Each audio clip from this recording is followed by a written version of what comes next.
Welcome to Penrose Learning, where we make understanding easy. In this video, I will show you how to make nachos at home. First, select a sturdy tortilla chip, such as a restaurant-style variety, to ensure your nachos can hold all the delicious toppings. Arrange a single, even layer of chips on a baking sheet, which helps everything cook uniformly. Next, prepare your main protein. Ground beef, shredded chicken, or black beans work wonderfully. Cook and season your chosen topping well, ensuring it's ready to be layered onto your chips for maximum flavor. Now, let's talk about the star of the show, cheese.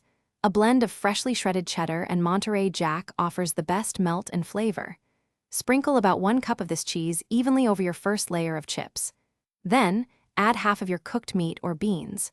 For truly epic nachos, create a second layer by adding more chips, followed by the remaining cheese and your protein.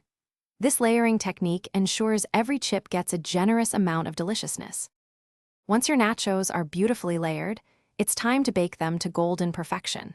Preheat your oven to 375 degrees Fahrenheit. Place the baking sheet in the oven and bake for approximately 8 to 10 minutes. You'll know they're ready when the cheese is completely melted and bubbly, and the edges of the chips are slightly golden brown. Remember to use oven mitts when carefully removing the hot baking sheet from the oven.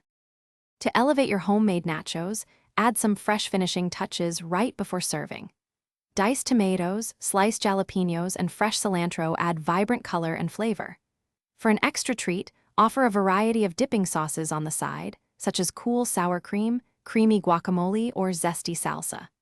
The key is to serve your nachos immediately, ensuring they are warm, the cheese is perfectly gooey, and every bite is absolutely delicious. Enjoy your culinary creation.